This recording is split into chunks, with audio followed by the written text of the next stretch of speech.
Assalamualaikum warahmatullahi wabarakatuh. Halo, perkenalkan saya Latif Ahmad Fauzan, SIKOM MA, dosen program studi Ilmu Komunikasi, Fakultas Ilmu Sosial Budaya dan Politik, UPN Veteran Jawa Timur, yang mengampu mata kuliah Fotografi Iklan. Pada kesempatan kali ini, saya akan memaparkan rancangan pembelajaran semester atau RPS untuk mata kuliah yang saya ampu, yaitu Fotografi Iklan, yang mencakup beberapa aspek esensial dalam pembelajaran, yaitu delivery atau penyampaian materi, interaction atau interaksi pembelajaran, dan assessment atau sistem penilaian.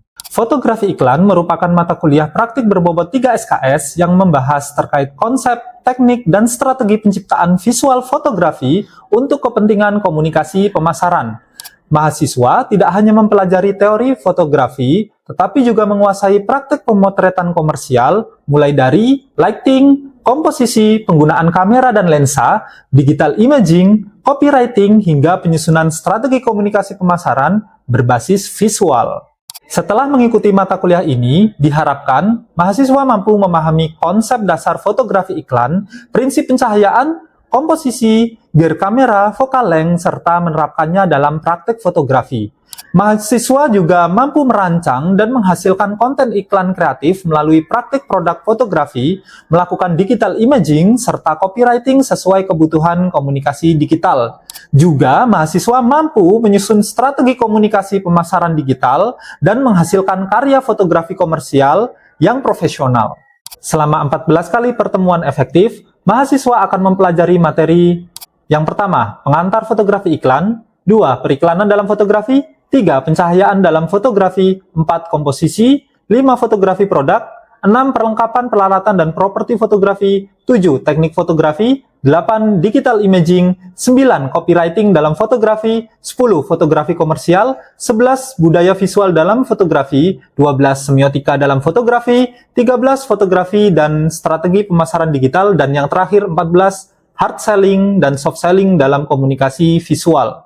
Selain pembelajaran di kelas, setiap mahasiswa akan melaksanakan berbagai proyek praktik secara bertahap sehingga seluruh kompetensi dapat dicapai secara berkelanjutan.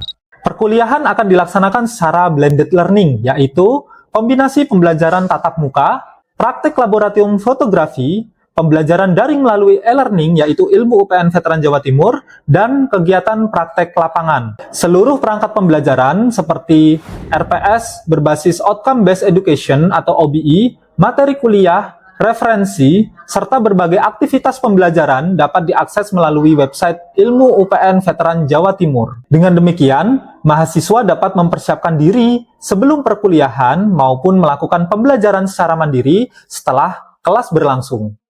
Proses pembelajaran menerapkan pendekatan project-based learning. Artinya, mahasiswa tidak hanya belajar melalui ceramah atau baca teori saja, tetapi juga melalui berbagai aktivitas praktik, simulasi komunikasi, studi kasus, diskusi kelompok, presentasi, refleksi diri, hingga penyusunan proyek. Melalui metode tersebut, mahasiswa tidak hanya memahami teori saja, tetapi juga menghasilkan portofolio fotografi yang siap digunakan pada dunia industri. Selama mengikuti mata kuliah ini, saya mengajak seluruh mahasiswa untuk aktif bertanya, berdiskusi, melakukan praktik secara mandiri maupun berkelompok, memberikan kritik terhadap karya teman, serta melakukan konsultasi sebelum proses produksi fotografi. Interaksi dilakukan melalui diskusi kelas, LMS atau e-learning, forum daring, konsultasi proyek, dan evaluasi hasil praktikum sehingga proses pembelajaran berlangsung kolaboratif. Penilaian mengacu pada RPS OBE juga dilakukan secara berkelanjutan melalui 3 bentuk asesmen.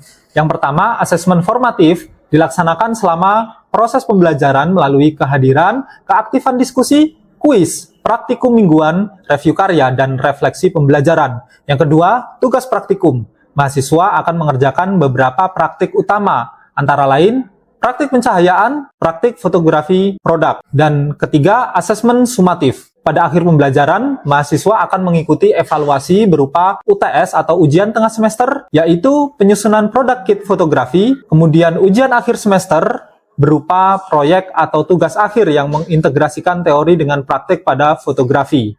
Referensi utama yang digunakan dalam mata kuliah ini berasal dari berbagai buku fotografi iklan, jurnal ilmiah bereputasi nasional maupun internasional, serta berbagai kajian mengenai tren komunikasi pemasaran dan fotografi, juga perkembangan teknologi digital. Dengan demikian, materi yang dipelajari selalu mengikuti perkembangan ilmu komunikasi yang dinamis. Berikut adalah salah satu contoh video pembelajaran dalam mata kuliah fotografi iklan. Assalamualaikum warahmatullahi wabarakatuh. Oke, selamat pagi menjelang siang teman-teman semua. Senang berjumpa dengan teman-teman semua di sini, tapi kok saya lihat teman-teman lemes ya, mungkin karena tadi sebelumnya sudah banyak kelas ya teman-teman ya. Oke, nah kalau gitu mungkin teman-teman bisa berdiri dulu, biar semangat. Saya butuh satu orang yang memandu teman-teman yang lain di depan. Mungkin, ya silakan Mas.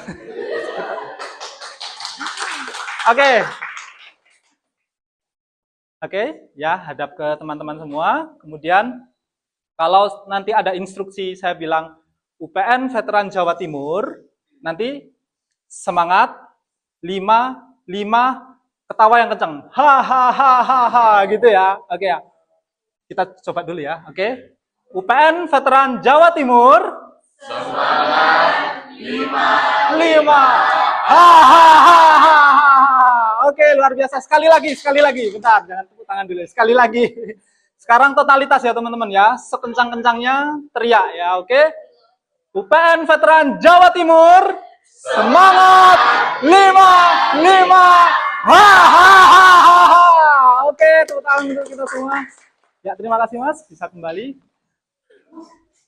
Oke, sepertinya sudah mulai semangat lagi ya teman-teman ya. Perkenalkan, nama saya Latif Ahmad Fauzan, MA. Saya adalah dosen fotografi iklan yang nanti akan menemani teman-teman selama 1 semester ke depan. Nah, di sini nanti kita akan berbincang-bincang terkait dengan apa sih fotografi iklan itu, kemudian apa saja yang nanti akan kita pelajari tentang fotografi iklan, teman-teman. Nah, mungkin bisa di next dulu. Ya, sebelum kita mempelajari tentang fotografi iklan dan mendalami tentang fotografi iklan, mungkin bisa dilihat di sini ada RPS-nya, teman-teman, terkait dengan apa saja sih nanti yang akan kita pelajari. Nah, nanti akan saya share saja di grup, kemudian next untuk tab-nya.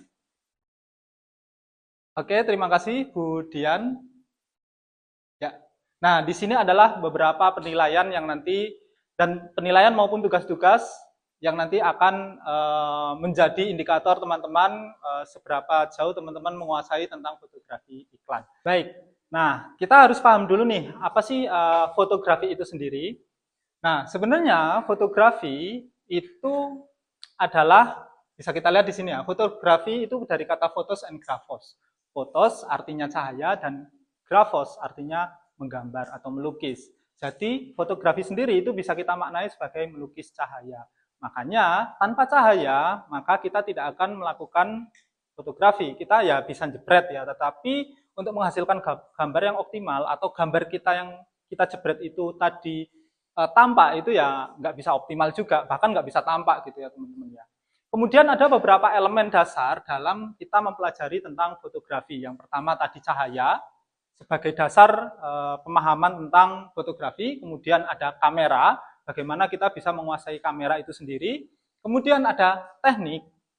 Nah, teknik ini kaitannya dengan salah satunya adalah komposisi, penataan properti, dan lain sebagainya. Dan yang terakhir adalah story, yaitu bagaimana kita menciptakan foto yang bisa memunculkan nilai yang ingin kita, kalau dalam kaitannya dengan fotografi iklan berarti adalah nilai jual. Seperti itu teman-teman. Kalau dalam fotografi jurnalistik berarti adalah kaitannya dengan nilai berita. Oke, bisa di next, Budian. Nah, secara umum sumber cahaya itu bisa kita bagi menjadi 2 di sini. Yaitu yang pertama adalah natural light atau cahaya alami, dan yang kedua adalah artificial light atau cahaya buatan. Oke, di sini saya pengen tahu nih, teman-teman, cahaya alami itu kira-kira apa saja sih? Silahkan angkat tangan kalau ada yang bisa. Nanti nilainya langsung A ya kalau bisa ya. Ayo silakan, ada yang tahu apa itu cahaya alami? Ya, silakan. Mas siapa? Mas Dimas. Oke, cahaya matahari. Oke. Ya, betul ya, cahaya matahari. Ada lagi selain cahaya matahari? Ya, silakan. Cahaya bulan atau bintang. Oke, cahaya bulan atau bintang. Ada lagi selain itu? Nggak ada ya. Kalau api itu masuk alami nggak ya? Nah, bisa kita katakan sebagai alami juga ya. Ketika ada kebakaran nih, kan nggak disengaja kebakaran gitu ya. Terus kita memanfaatkan api kebakaran itu untuk memotret momen gitu misalkan ya. Ya itu bisa kita katakan sebagai cahaya alami. Dan lain sebagainya. Kemudian untuk artificial light, kira-kira siapa yang ingin menjawab? Contohnya seperti apa untuk artificial light? Cahaya buatan? Silakan. Oke, namanya Mbak siapa? Mbak Fani. Lampu flash ya, lampu blitz, flash. Oke, kemudian ada lampu bulb, kemudian ada banyak sekali ya contoh-contohnya. Ada lampu senter dan lain sebagainya. Oke, bisa di next kemudian. Selanjutnya adalah cahaya berdasarkan intensitasnya atau kekuatannya. Di sini kita bisa bagi menjadi dua sederhananya. Ada hard lights atau cahaya yang keras dan soft lights atau cahaya yang lembut. Nah, ciri-cirinya seperti apa? Kalau cahaya yang keras atau hard light, di situ kita bisa lihat kontrasnya antara bayangan dan permukaan yang terkena cahaya. Kontrasnya sangat kentara sekali ya. Ini hard lights. Kalau yang soft lights, ini kita susah untuk membedakan mana bayangan dan mana yang terkena cahaya permukaannya gitu ya teman-teman ya. Bisa teman-teman lihat di sini gradasinya antara hard lights dan soft lights itu sangat berbeda. Kalau yang soft light gradasinya sangat lembut sekali. Oke, bisa di next lagi. Nah, kalau secara alami cahaya itu intensitasnya itu bisa kita lihat di gambar ini teman-teman. Dipengaruhi oleh waktu karena bumi ini kan berputar ya, ada rotasi bumi gitu ya teman-teman ya. Jadi intensitas cahayanya pun juga berbeda-beda dari waktu ke waktu. Nah, ada malam, fajar, pagi, menjelang siang, siang dan seterusnya. Yang ini berpengaruh terhadap apa istilahnya ya, warna cahaya lah ya teman-teman ya. Nah, antara fajar atau pagi dengan siang itu warnanya juga berbeda. Makanya ada istilah yang namanya apa teman-teman? Pernah dengar namanya golden hour? Oke ya, golden hour. Golden hour itu adalah waktu di mana intensitas cahaya alami yang dari matahari itu berada pada waktu yang ideal untuk pemotretan di luar ruangan. Jadi golden hour itu biasanya di jam-jam fajar dan pagi atau sore ke senja, teman-teman. Kalau terlalu siang waktunya, maka intensitasnya terlalu tinggi dan juga kurang maksimal karena cahayanya sudah masuk ke yang hard lights ya teman-teman ya. Sedangkan kalau fajar dan pagi itu masih bisa menciptakan atau kita bisa main di soft lights di situ. Oke, bisa di next lagi. Nah, sedangkan cahaya berdasarkan bentuk atau shape itu bisa kita bagi menjadi tiga. Yang pertama adalah ambient lights. Bukan ambient tapi ambience ya teman-teman. Jangan sampai salah pengucapan karena beda makna. Ambient lights atau cahaya ruangan. Mati lagi. Oke ya. Yang kedua adalah spotlights atau cahaya spot, cahaya yang dia hanya menyoroti titik-titik tertentu. Dan yang ketiga adalah rim lights, cahaya yang memunculkan efek rim di outline dari suatu objek atau talent di sini. Nah, jadi ketiga cahaya ini sebenarnya juga memainkan peran penting bagaimana dalam pemotretan itu kita bisa menciptakan efek yang luar biasa. Oke, bisa di next lagi. Nah, cahaya berdasarkan arahnya atau direction. Ini bisa kita bagi menjadi beberapa, teman-teman. Yang pertama adalah front lights atau cahaya depan. Kemudian ada side lights, oval lights, yang kalau side lights benar-benar dari samping. Kalau oval lights itu agak sekitar 45 derajat pemotret cahayanya ya. Peletakan cahayanya sekitar 45 derajat dan menimbulkan bayangan oval. Kemudian ada top lights yang dari atas, cahaya dari atas, ada bottom lights dari bawah, dan backlights. Dan masing-masing dari arah pencahayaan ini memiliki efek yang berbeda atau dia bisa memperkuat makna yang berbeda.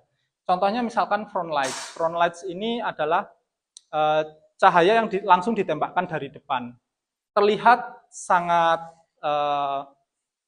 semua permukaan terkena gitu ya. Dan itu sangat, kalau dalam pemotretan model itu tampak sangat flat teman-teman. Jadi apakah kita kalau motret harus dari front terus cahayanya? Ya belum tentu, karena nanti efeknya adalah flat. Artinya kita tidak bisa memunculkan kesan-kesan tertentu di foto kita, karena cahayanya ya datar. Nanti akan kita praktekkan teman-teman. Kemudian misalkan nih, kita pakai bottom lights. Nah ini kan biasanya kalau di film-film horor itu kan pakai bottom lights gitu ya, biar kelihatan lebih dramatis gitu ya teman-teman ya. Dan seterusnya, backlight tadi bisa kita bermain backlight untuk menimbulkan efek rim lights, karena cahaya ditembak langsung dari belakang. Oke, bisa di next kemudian. Nah, kemudian ada istilah yang namanya 3-point lighting teman-teman. Tapi sebelum kita masuk ke 3-point lighting, saya pengen praktek dulu ya teman-teman ya. Saya butuh satu relawan yang mau menjadi fotografer. Siapa yang kira-kira berkenan di sini? Ya, silakan Mas. Silakan maju ke depan. Oke. Sabar. Oh, marahnya masih ya? Oke, Mas siapa namanya? Rojul, Bapak. Mas Rojul. Asalnya dari mana? Saya Sidoarjo. Sidoarjo. Oke, ya Mas Rojul, di sini kita punya banyak talent. Silakan Mas Rojul pilih talent yang menurut Mas Rojul itu oke. Silakan. Hai Mas.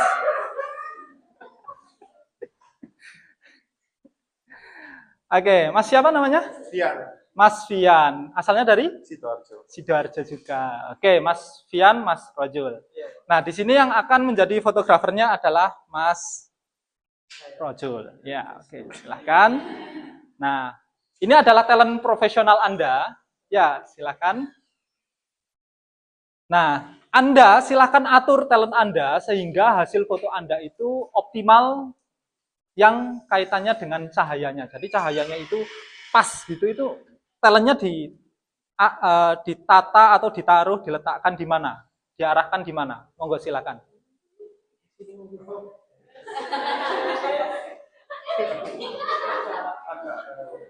Oh. Gaya nih.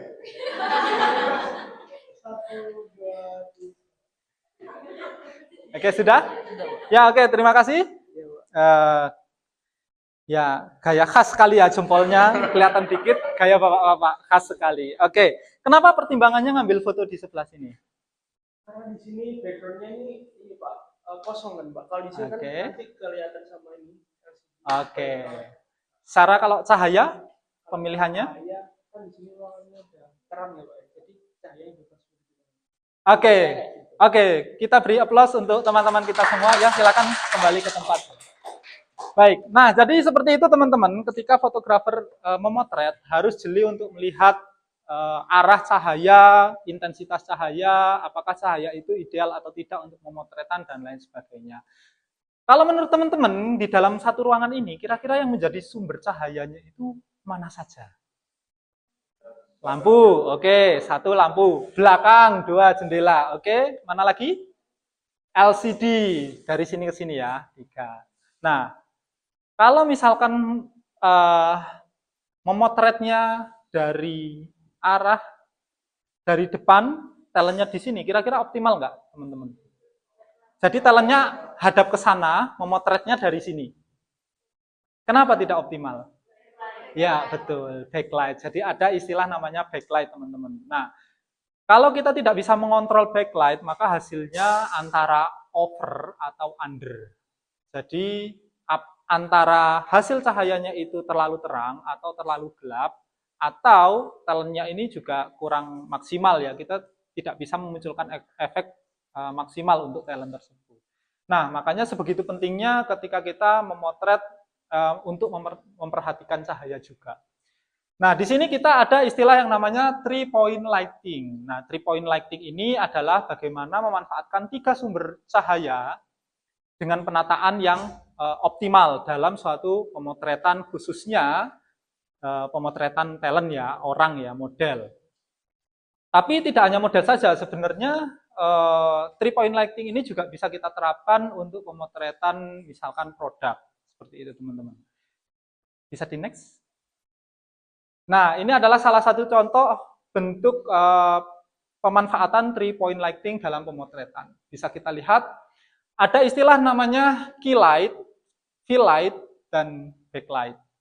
Key light adalah cahaya utama yang itu digunakan untuk menyorot talent atau model. Kemudian fill light adalah cahaya tambahan atau cahaya pendukung yang fungsinya adalah untuk bisa mengisi bayangan yang terlalu gelap. Tadi kan kita sudah belajar tentang intensitas cahaya ya teman-teman ya. Kalau shadow-nya terlalu gelap, maka kita perlu isi menggunakan fill light. Dan yang terakhir adalah backlight. Backlight ini fungsinya adalah agar talent maupun model itu bisa lebih keluar lagi gambarnya, karena kan kita kalau fotografi itu kan 2 dimensi ya teman-teman ya. Jadi bisa agar lebih muncul lagi objeknya, lebih tampak, lebih jelas, maka perlu yang namanya backlight teman-teman. Nah, berapa persentase yang kita butuhkan bisa kembali dulu. Nah, misalkan kameranya posisinya ada di tengah, kemudian fill light itu besarannya bisa kita mainkan 50 untuk key light-nya 100%, untuk fill light-nya 50%. Jadi namanya key light cahaya utama kita setting di 100%. Untuk fill light-nya ya berarti setengah dari cahaya key light. Dan backlight-nya ini sebenarnya lebih fleksibel, kita bisa atur sesuka kita tergantung efek seperti apa yang ingin kita munculkan. Kalau ingin memunculkan rim light, cahaya outline-nya, maka intensitasnya ditinggikan. Tetapi kalau kita hanya ingin agar posisi-posisi tertentu itu tampak jelas, maka kita bisa rendahkan untuk backlight-nya. Nah, minta tolong kemudian untuk ditunjukkan simulatornya.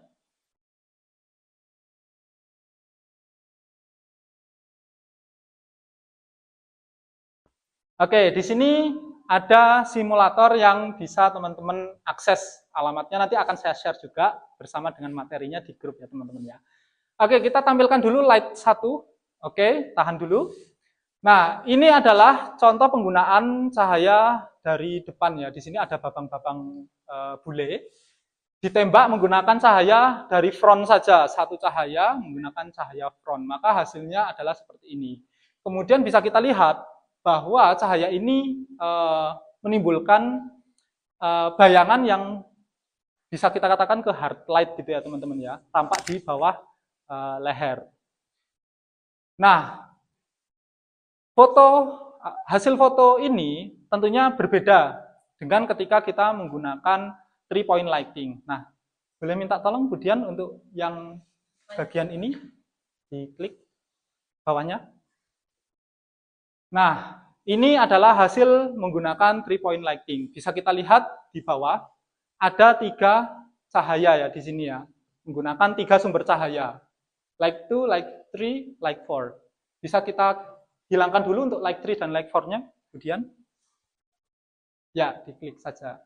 Nah, ini fill light-nya kita posisikan 45 derajat di sebelah kanan. Kemudian karena yang sisi kirinya itu agak gelap, maka kita perlu tambahkan fill light. Mohon izin diklik. Ya. Nah, kita tambah fill light. Yang tentunya lebih gelap ya dibanding dengan key light-nya ya teman-teman. Kemudian backlight-nya bisa minta tolong diklik. Nah, backlight-nya ketika diklik maka rambutnya akan terlihat lebih terang. Oke, sekali lagi Budian tolong diklik yang gambar yang paling atas. Nah, beda jauh ya teman-teman ya hasilnya. Inilah pentingnya kita memanfaatkan 3-point lighting. Oke, sampai sini mungkin ada yang ingin ditanyakan terkait dengan pencahayaan dalam fotografi iklan, teman-teman? Ada pertanyaan? Yang tanya langsung dapat nilai A ya teman-teman ya. Oke, jika tidak ada pertanyaan, kita nanti akan ada kuis. Silahkan dibuka e-learning-nya. Kemudian di situ sudah saya masukkan kuis. Silahkan nanti kuisnya diakses ya teman-teman ya, karena ada penilaian sendiri terkait dengan kuis. Oke, sejauh ini ada yang ingin ditanyakan sekali lagi sebelum kita akhiri kelasnya?